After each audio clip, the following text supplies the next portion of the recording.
가족 부부연구사회 천공정법 1289강 권태기 연구 정법 수련기 글쓰기 모임 구인연구원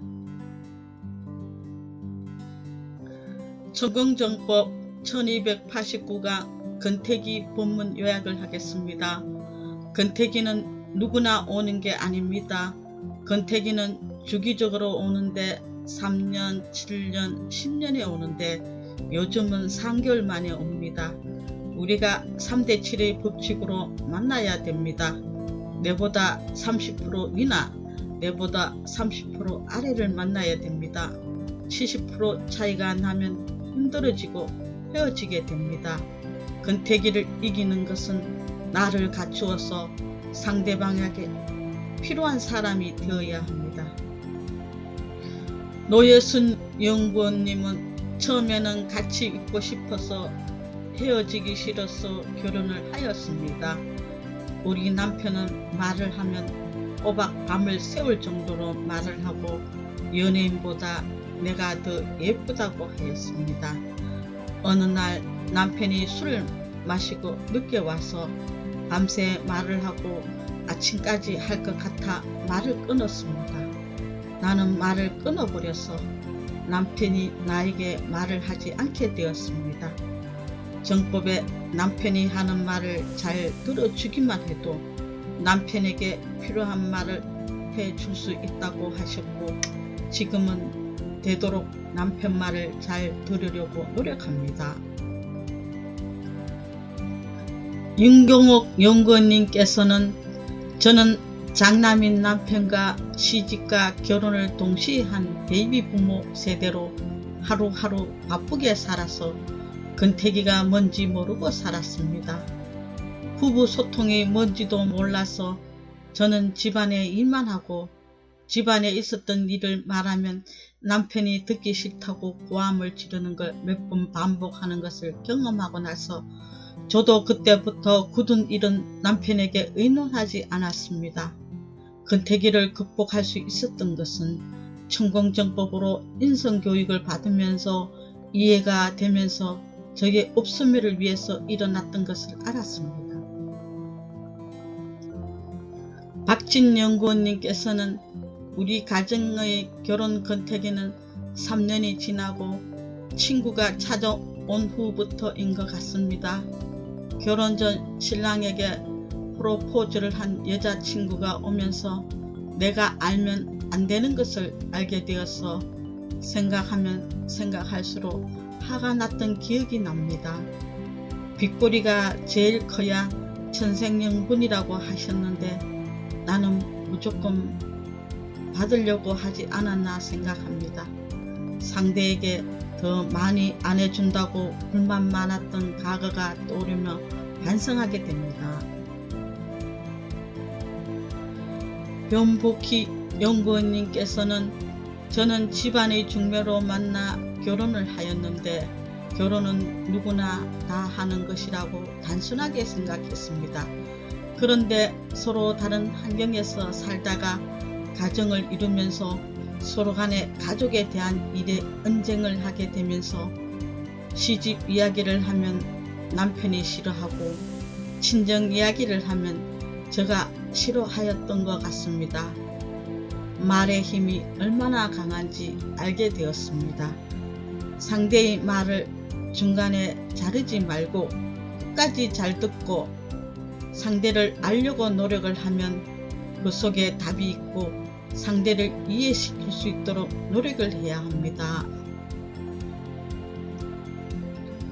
문희순 연구원은 저는 시집인지 결혼인지 모르고 결혼을 하였습니다. 시할머니, 시어머니, 시누이가 계셨고 그래서 저는 시집을 왔습니다. 저는 남편 껍데기만 보고 봐서 막상 사니까 저하고 극과 극이었습니다. 많이 싸우고 안 살라고 보따리도 많이 사고 울기도 많이 울었습니다. 지금은 혼자서 돈을 벌고 하니 많이 불쌍합니다. 결혼을 하면 서로가 존중하여야 합니다. 상대를 함부로 하면 또 상대도 함부로 하게 됩니다. 이원규 연구원님께서는 결혼 1년 만에 근태기가 와서 37년 아내에게 마음의 문을 닫았어 집에 오면 별 관심이 없었고 세상 물정을 잘 모르는 무지한 아내하고 말을 나누고 싶지 않았습니다. 회사 여성 직원들이 가정과 본인 신상에 대한 어려움을 상담을 많이 해와서 직장생활 하는데 어려움 없이 여성 직원들에게 인기가 많아서 직장 다니는 것이 대체로 재밌게 다녔습니다. 천공정법으로 인성교육을 받기 전에 내가 누구인지 바른 길을 몰라서 마음고생을 시킨 아내에게 미안하고 죄송하고 감사합니다.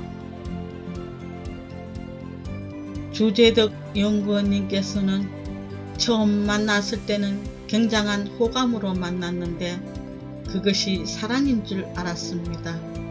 그런데 그 호감이 줄어들고 짜증과 간섭, 불편함으로 공감으로부터 자유가 사라지고 구속만 남았습니다.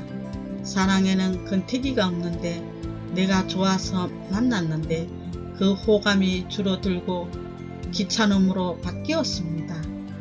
상대를 위하면서 살아야 되는데 이것을 몰랐습니다. 조경래 연구원님께서는 저는 말이 없는 과묵한 성격의 사람이라 직장에 갔다가 집에 오면 애는 밥도 자자 이 세 마디만 하는 묵뚝뚝하기가 그지없는 사람이라서 아내가 말 좀 해라고 할 때가 많았습니다. 그 결과로 우리는 그림자 부부가 되어 살아가면서 나의 잘못은 없고 여자가 집안을 부드럽게 운영을 못하고 있다고 생각하였습니다. 말을 않는다는 것이 상대를 이렇게 답답하게 만들었구나 생각하면 말 없는 것이 나의 특징이 아니고 나의 모순이었구나 하고 나를 반성하게 되었습니다. 백단희 연구원님께서는 결혼 초부터 남편과 있는 시간이 짧았고 나 혼자 하루 종일 지낸 일이 많았고 그래서 내가 그만 살고 떠나려는 생각을 많이 하였습니다. 시어머님의 지나친 간섭과 유년 시절부터 조부모님과 살던 환경이 저를 우울하게 만들었고 직장에서 억울하게 누명을 쓴 것도 시어머니가 저한테 억울하게 덮어 씌운 것도 저를 힘들게 했습니다. 이제 생각해보니 저의 말투가 문제가 있었습니다. 제 자신도 모르게 나오는 말이 사람에 따라 상처를 주었고 아픔을 주었다고 깨달았습니다. 결론을 말씀드리겠습니다. 우리 9명의 연구원님들이 살아가면서 결혼이 무엇인지 인연이 무엇인지 모르고 살아서 많은 모순을 겪으면서 살았습니다. 스승님 본문 13,319강에서 신랑을 모르면 신랑을 뺏고 신랑을 존중하지 않으면 부인을 존중하지 않으면 전부 다 헤어진다고 하셨습니다. 서로가 존중하면서 살면 절대로 헤어지는 법칙이 없고 존중하면 절대로 어려운 법칙이 없다고 하셨습니다. 앞으로 우리 후손들이나 후배들은 결혼을 왜 하는지 알고 상대를 어떻게 대해야 되는지 알고 결혼을 해야 합니다. 감사합니다. 정법수련기 글쓰기 모임 부인 연구원